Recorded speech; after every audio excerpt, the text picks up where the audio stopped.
Bonjour à tous, bienvenue dans votre nouveau Maurienne Reportage. Ce week-end, Maurienne TV s'est rendue à Hermillon pour la 28e édition du Salon du Livre qui s'est offert cette année un parrain d'exception, Georges Pernou. Allez, venez avec moi pour découvrir cette nouvelle édition.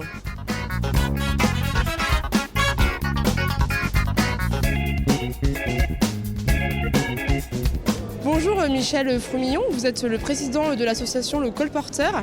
Alors est-ce que vous pouvez nous présenter un petit peu cette 28e édition du Salon du Livre qui a lieu ici à Hermillon, s'il vous plaît? Alors, c'est la 28e édition, oui, mais elle est axée sur le thème de prendre de large.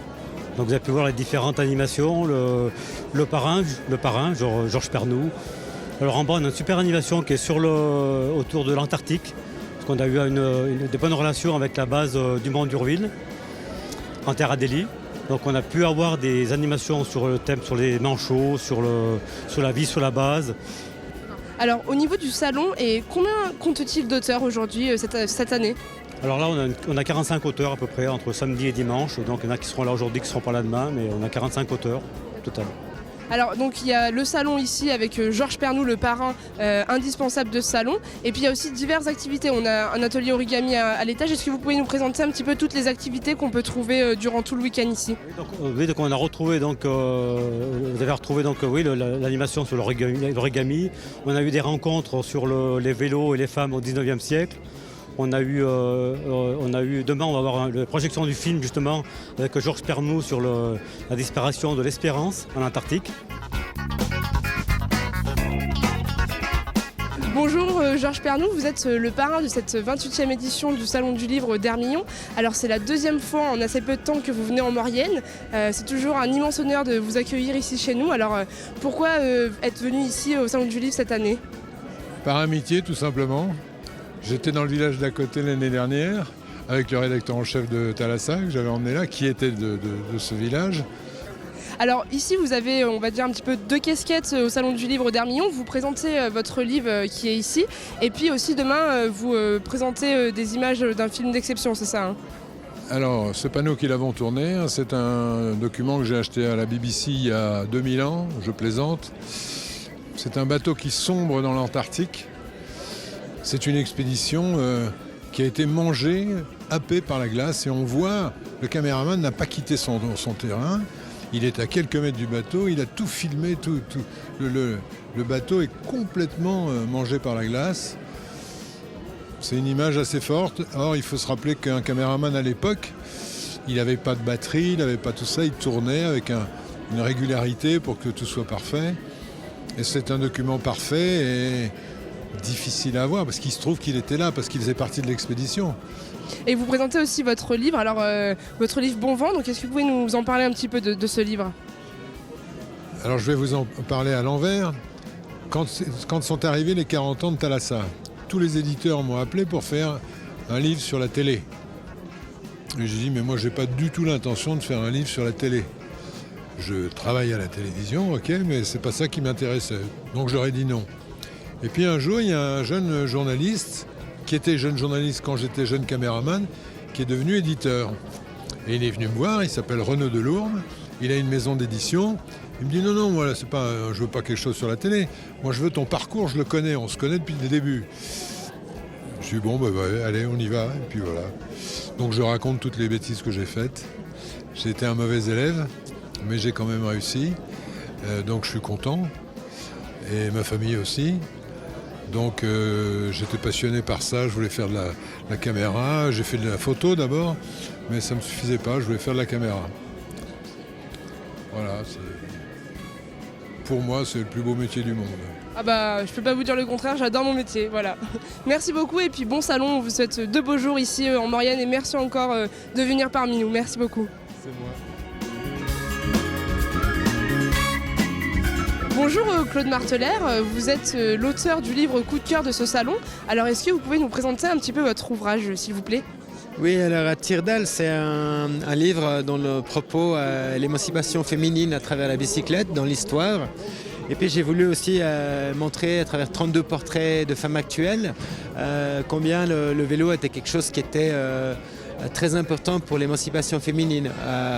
J'ai voulu choisir des portraits atypiques, d'âges différents, de pays différents également. Vous êtes allé sur le terrain, rencontrer ces femmes dans différents pays. Comment s'est passée l'écriture de ce roman ? Alors j'aurais souhaité toutes les rencontrer, bien sûr, mais il y en a qui habitent aux États-Unis, en Ouganda, trop loin. J'en ai rencontré une bonne vingtaine sur 32 portraits, donc c'est vrai que c'est toujours un plaisir d'abord de rencontrer la personne. C'est aussi la possibilité d'affiner le portrait au maximum, de connaître plus, de sentir la personne de visu, c'est toujours mieux. Sinon, je me suis basé sur des livres. J'ai également fait des interviews par Skype ou par email quand c'était pas possible. Eh bien écoutez, merci beaucoup et puis on vous souhaite un bon salon. Merci. Merci pour l'invitation.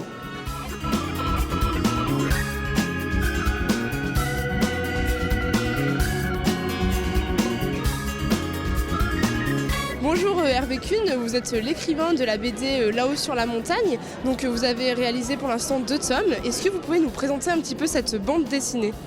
Alors c'est une BD humoristique avec des personnages de montagne. Dans mon premier tome, je fais revenir à la vie une marmotte préhistorique qui va découvrir un peu notre monde et essayer de lutter un peu contre la pollution, etc. Donc ça, c'est mon premier tome. Et dans le deuxième tome, je fais arriver une marmotte germanique. Donc moi, ce qui m'importe dans la BD, c'est que ça plaise aux enfants, mais que ça plaise aussi aux adultes. Donc on peut le lire en tant qu'enfant et avec un œil d'adulte aussi, on y trouve son compte. Bonjour Lionel Bedin, vous êtes l'éditeur de 2 manchots dans les Alpes. Mais vous les avez vus où ces manchots ? Alors d'abord, ces manchots, ils portent un nom, ils s'appellent Ipso et Facto. D'accord. Donc ce sont les aventures de ces 2 manchots dans les Alpes. Alors, aventure étrange, mais on va dire quand même qu'il y a un petit peu de réel derrière tout ça. C'est des manchots qui arrivent par erreur dans les Alpes. Ils sont débarqués par erreur dans les Alpes et ils vont grimper un petit peu dans la montagne pour retrouver un terrain auquel ils sont plus habitués, le froid, la neige, etc. Voilà. Ils font du ski ces manchots ? En tout cas, ils nous regardent faire du ski. Parce que c'est le principe de faire venir 2 étrangers dans une région qui nous regardent vivre. Et donc, ils regardent un petit peu les enfants et les adultes faire du ski à la Clusaz. Et ils se demandent bien qu'est-ce qu'on est en train de faire là. D'accord, et ben on n'en dira pas plus. Et puis on invite à tous les lecteurs à venir découvrir ce livre. Merci beaucoup et bonne fin de salon. Merci à vous.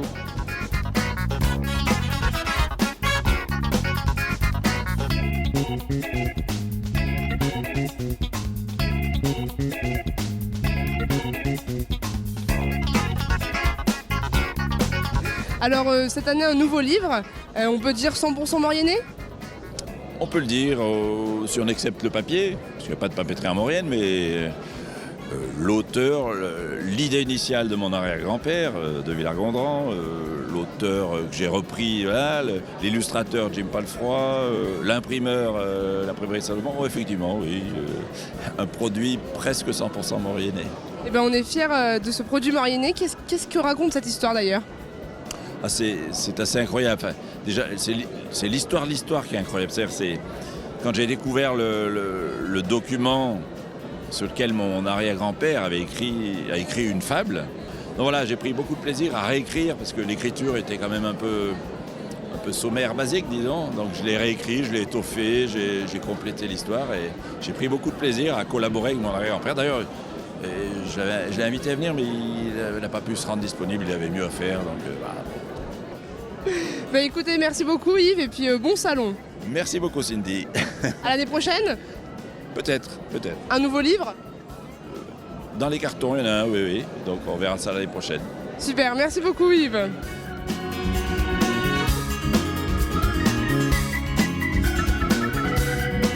Bonsoir Diane Pellin, vous êtes ce soir la grande gagnante du Grand Prix Rosine Perrier. Alors est-ce que vous pouvez nous présenter un petit peu l'ouvrage qui a gagné ce concours s'il vous plaît ?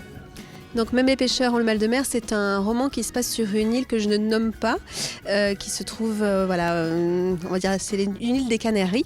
Et on va sur cette île, on va pas sortir de cette île, c'est un huis clos où on va suivre 3 hommes, un fils, un père et un grand-père. On va suivre leurs 3 voies sur 3 générations, à 3 espaces-temps différents. Enfin, parce qu'il y a des flashbacks, donc il y a des espaces un peu différents. Et c'est pour parler du transgénérationnel, en fait. C'est pour parler de tout ce qui se transmet de père en fils ou de mère en fille. Là, c'est des hommes, mais ça peut très bien fonctionner avec les femmes, on s'y retrouve tous. Et donc voilà, j'avais envie vraiment de parler de cette thématique-là et j'ai rencontré cette île, en vrai j'y suis allée et c'est vraiment, je me suis dit c'est le lieu de ce roman et ça se passera ici sur cette île de sable et de vent. Super. Donc ce soir, le prix Rosine Perrier vous a été remis pour féliciter tout le travail que vous avez fait à travers ce livre. Alors pour vous, quel est l'avantage de gagner un tel prix ? C'est une sacrée reconnaissance. C'est vrai que, comme je l'ai dit tout à l'heure dans le discours, ce qui est très fort dans ce prix, c'est que c'est un prix des lecteurs. Plus de 80 bibliothèques, je crois qu'il y a eu plus de 3000 votes. Donc ça, c'est, en tant qu'auteur, c'est quand même la plus grande reconnaissance. C'est celle-ci, c'est celle des lecteurs, c'est la première. Ensuite, les bibliothécaires, le travail des bibliothécaires. C'est un très très beau cadeau. On vient de me remettre en plus là, les bulletins commentés, donc je vais pouvoir tranquillement lire aussi les retours de chacun, les mots de chacun sur ce livre-là. Je crois que ça c'est assez magique pour moi. Déjà d'avoir été dans la première sélection parmi les 12 auteurs, c'était déjà une très belle récompense, moi je trouvais. Et donc là c'est la récompense au-dessus, donc merci beaucoup. Et écoutez, félicitations et puis encore bravo pour ce livre qui est un chef-d'œuvre. Merci beaucoup. Merci à vous.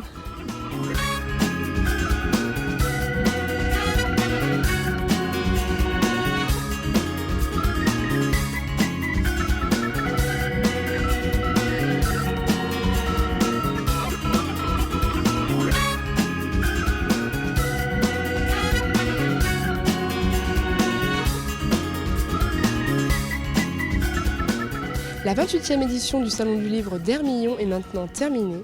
Félicitations à Diane Pellin qui remporte le prix Rosine Perrier. On se retrouve bien évidemment l'année prochaine pour la 29e édition du Salon du Livre d'Hermillon. Merci à tous de nous suivre.